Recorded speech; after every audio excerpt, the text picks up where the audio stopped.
È nata il 29 gennaio del 97 a Treviso, dove ha frequentato le scuole fino al liceo e dove ha iniziato un lungo percorso di attivismo. Oggi studia lettere antiche all'Università di Padova. È stata candidata lo scorso anno alle elezioni regionali del Veneto, raccogliendo 4.700 preferenze. Ora, da semplice attivista, è spesso ospite in televisione. Abbiamo con noi Rachele Scarpa. Ciao Rachele. Ciao, grazie mille. Allora Rachele, ti faccio la prima domanda che faccio a tutti gli ospiti di Sveglia Veneto, il primo podcast di informazione vista da Nord-Est, e la domanda è: chi è Rachele Scarpa? Che imbarazzo. Rachele Scarpa è una studentessa, una ragazza che è nata e cresciuta in Veneto e che quindi in Veneto si attrezza per fare in qualche modo politica, direi. Un'attivista quindi. Ma- sì, sì, un termine molto, molto moderno questo delle attiviste, però chiamiamola così. In breve il tuo impegno, diciamo, pubblico politico, come si è sviluppato?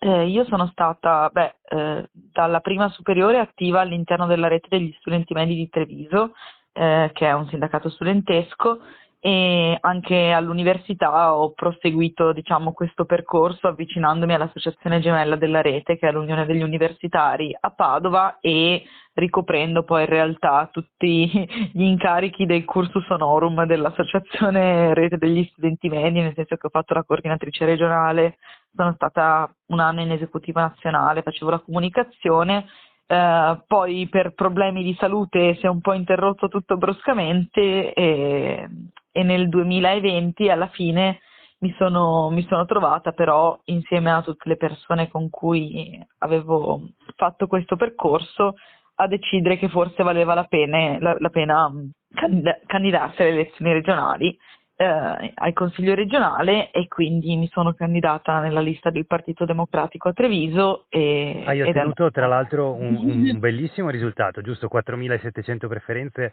se non Esatto, sbaglio, la prima tra le candidate di genere femminile e comunque a pochi voti di distanza dal consigliere che poi è risultato eletto, Andrea Zanoni, che ha, esatto. che ha alle spalle una lunga esperienza, già consigliere regionale ma anche europarlamentare, e, insomma adesso rieletto al Consiglio regionale. Mentre tu, diciamo, da semplice attivista, seppur con questo lungo percorso nell'associazionismo e quindi appunto un lungo percorso di attivismo, hai ottenuto comunque questo risultato a mio parere strabiliante, e quindi ti faccio i complimenti per questo. Grazie. Adesso Complimenti. comunque la tua attività continua appunto da attivista, soprattutto sei spesso ospite delle trasmissioni televisive, delle TV locali del Veneto. E io volevo Mm. parlarti prima di tutto proprio di questo, infatti, perché qualche giorno fa sui tuoi profili social, la pagina Facebook è Rachele Scarpa Veneto 2020, e ci sei anche ovviamente su Instagram. Mm. Nei tuoi profili social hai pubblicato una foto che mi ha molto colpito, ed è la ragione per cui ti ho chiesto, insomma, questa breve intervista. In questa foto tu stai piangendo. Allora, senza aggiungere altro, volevo chiederti perché hai pubblicato questa foto, cosa rappresenta e cosa c'entrano ovviamente le trasmissioni, le TV Televisione. locali di cui sei spesso ospite, ecco. Certo, volentieri. Allora, quella foto diciamo che è stato un momento di sfogo principalmente, è un momento in cui ho deciso consciamente di usare un mio momento di fragilità contro una persona e una situazione che in generale mi frustra molto e che vivo particolarmente spesso da quando c'è stata la campagna elettorale delle regionali, nel senso che come funziona nelle trasmissioni della Aspetta, TV regionale Veneto. facciamo un passo indietro. Questa foto Mm. l'hai scattata in che momento? Perché credo sia importante.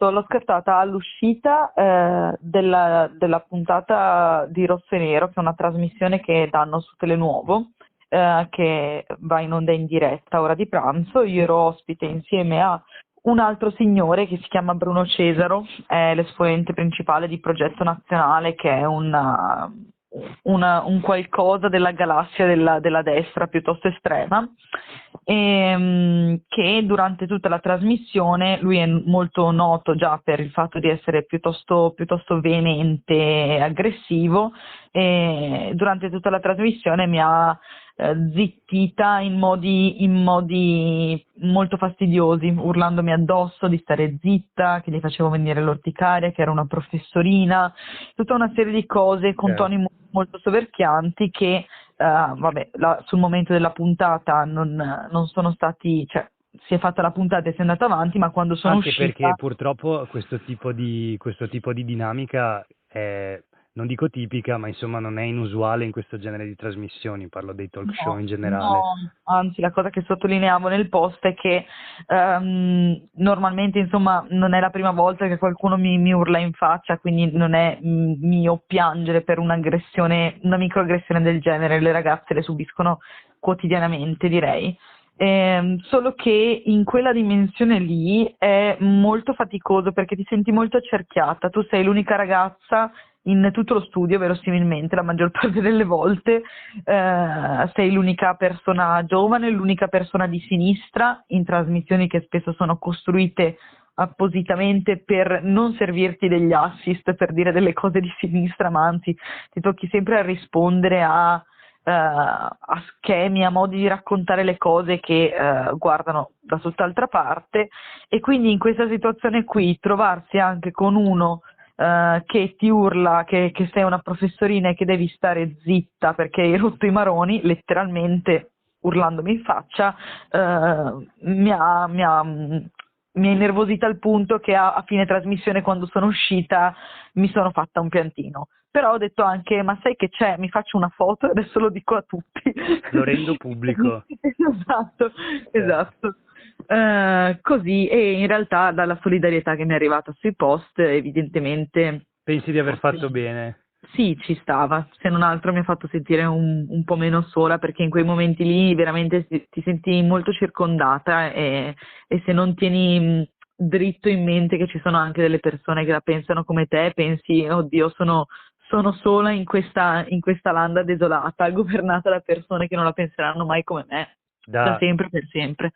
da E... oltre 30 anni ormai. Beh, comunque ne approfitto per aggiungere la solidarietà di Sveglia Veneto, la Grazie. mia e insomma credo di quella di tutti gli ascoltatori, perché appunto penso che in questa regione, ma in generale, una voce che si aggiunge sia una cosa, diciamo, positiva, e quindi tutte le voci dovrebbero poter trovare spazio nel dibattito pubblico, ed è triste, veramente triste, che ci siano dei personaggi che utilizzano la forza, la forza bruta, direi verbale, ovviamente l'aggressività per soverchiare e per zittire poi di fatto alcune voci, anche perché in questo modo io credo diciamo viene impoverito il dibattito. Forse chi guardava quella trasmissione non era interessato a vedere appunto uno spettacolo di aggressioni, verbali, o comunque di battute eccetera, ma magari voleva sentire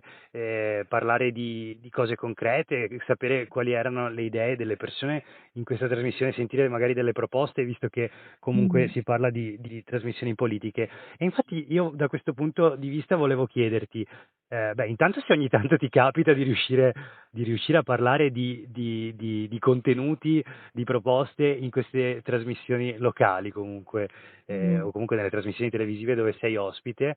Sì, beh, no, questo succede sicuramente, nel senso che, insomma, per quanto ci sia un problema sul fatto che a volte appunto ti trovi a commentare delle notizie un po' faziose, c'è sempre margine di fare la tua dichiarazione. Nella tua dichiarazione tu puoi dire giustamente quello che vuoi, e quindi dopo un po' ti alleni e impari a condensare in pochi secondi tutte le cose che vuoi dire, quindi a parlare di temi e a spararli. E spesso ci sono anche ospiti che Che dialogano, che si confrontano. dialogano, infatti sì, sì, sì, non è tanto quello un problema. Il problema è che in realtà io non sono d'accordo con te, perché credo che le persone, i modi come quelli di Bruno Cesaro, come quelli insomma dell'altro giorno, che erano letteralmente un'aggressione, siano forse quelli che fanno più audience di tutti.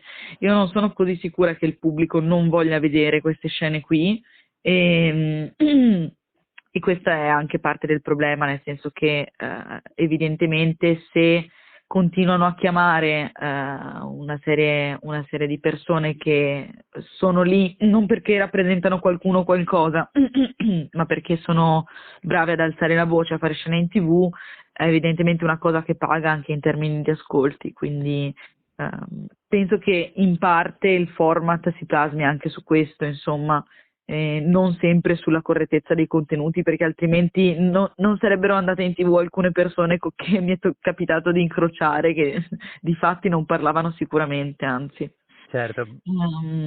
Però sì, comunque in realtà a volte si riesce, ci sono diversi format di trasmissione, alcuni a 2 ospiti, alcuni a 3, alcuni a 6, e riesci di solito a tenere, se non altro, una conversazione che può essere certo un po' concitata, però non violenta, insomma, in un qualche modo. Certo, da questo punto di vista io credo, per riallacciarmi al discorso di prima, che la TV possa comunque orientare, quindi sì, sicuramente il pubblico, magari il pubblico di certe trasmissioni magari diciamo premia o comunque si aspetta un certo tipo di dinamica, appunto, quindi anche aggressiva, eccetera.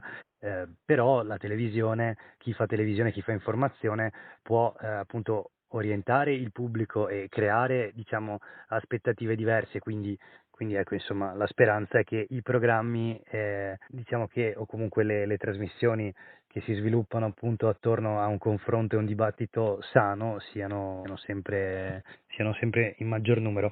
Comunque volevo chiederti, allora, venendo appunto al concreto e quindi ai temi, volevo farti l'ultima domanda per questa breve intervista di oggi, e cioè appunto chiederti quali sono le tue idee per la regione, nel senso che ricordo Rachele Scarpa, candidata alle scorse elezioni regionali, 4.700 preferenze, non eletta possiamo dire per un soffio, continua comunque ad andare in televisione a fare il suo percorso di attivista in questa regione per portare avanti appunto tutta una serie di temi. Volevo chiederti, visto che proprio in questi giorni si dibatte in regione, si parla del bilancio della regione, quindi si parla del futuro del Veneto, ti volevo chiedere quali sono, dal tuo punto di vista di giovane attivista, le priorità per questa regione. Cosa dovrebbe fare la regione per rendere il Veneto un posto migliore, insomma?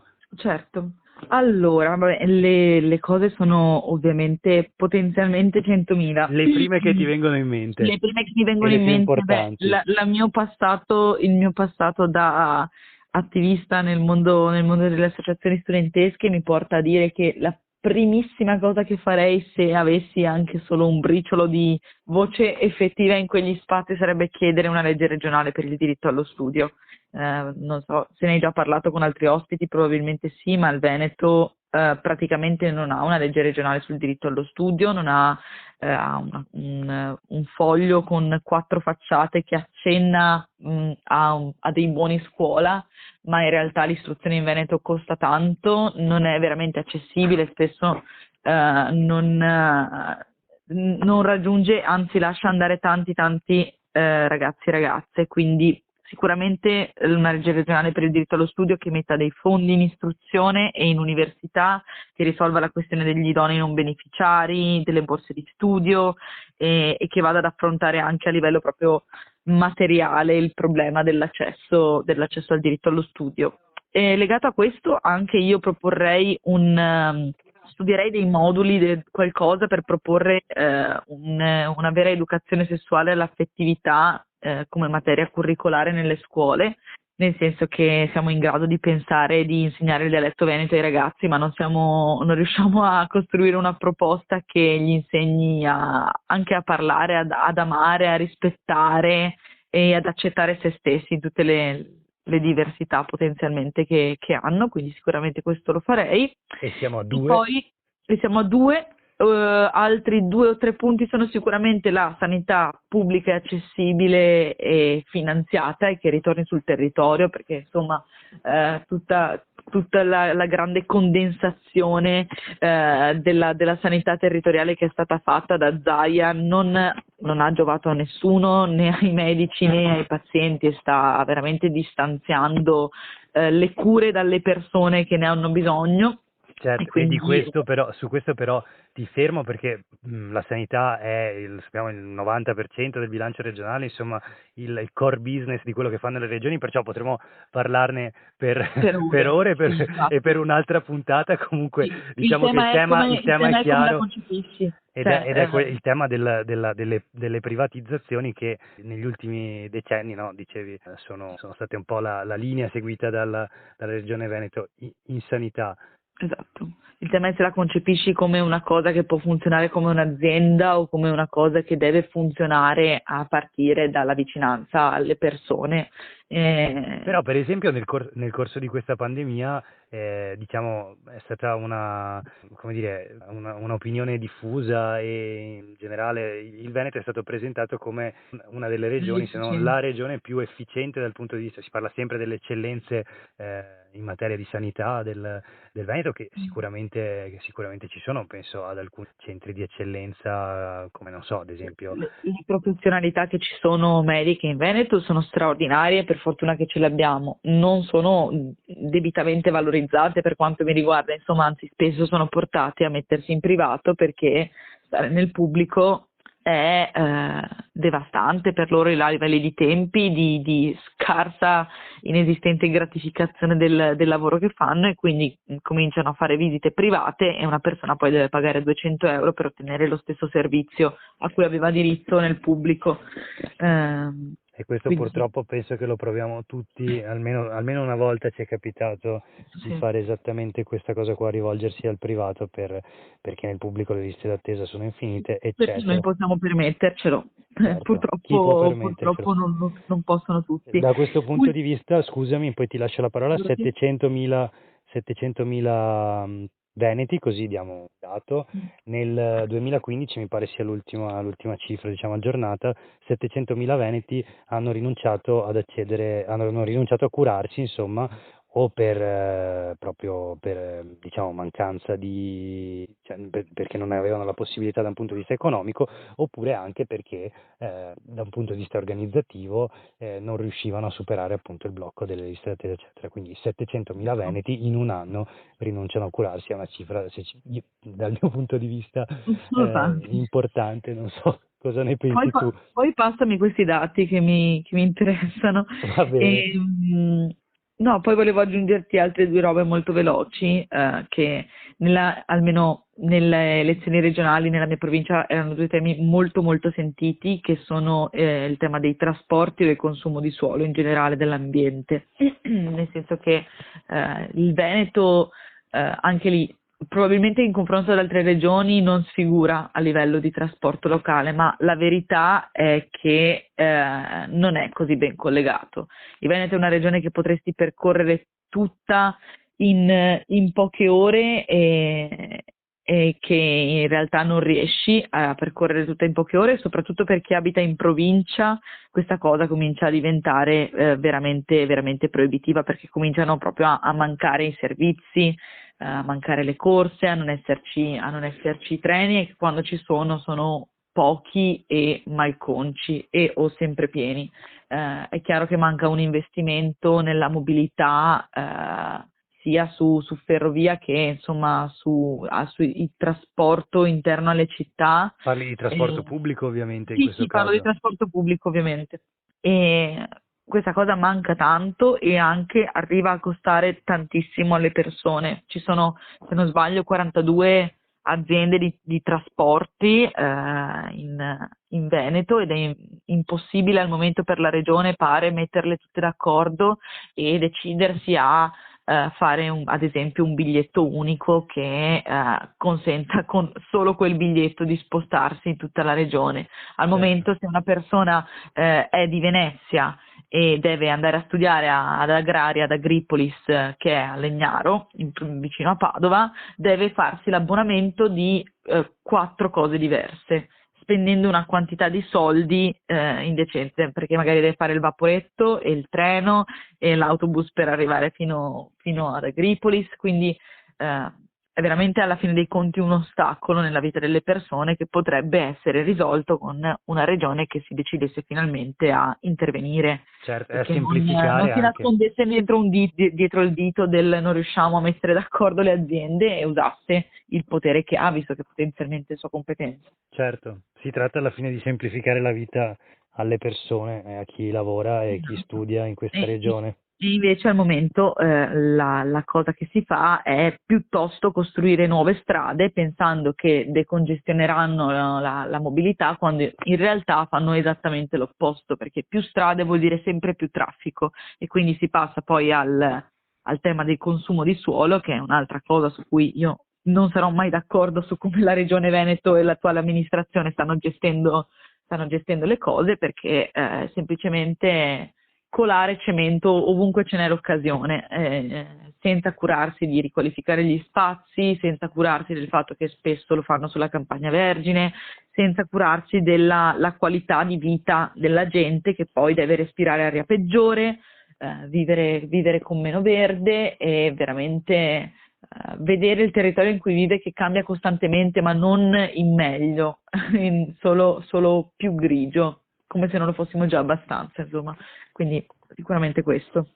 Ho capito, ho capito.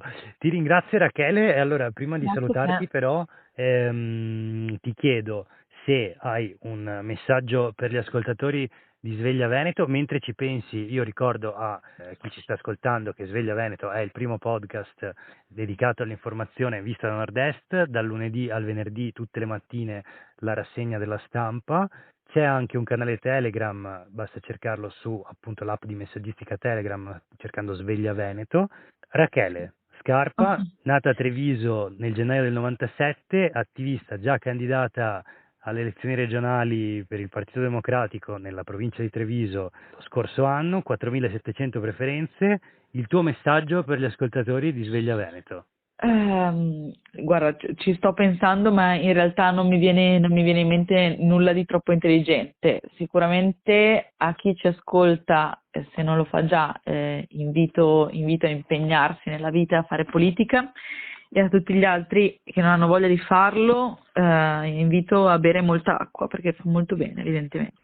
Ok, Va va bene, bene. dai, Grazie Rachele. un abbraccio. Grazie a te, Cosimo.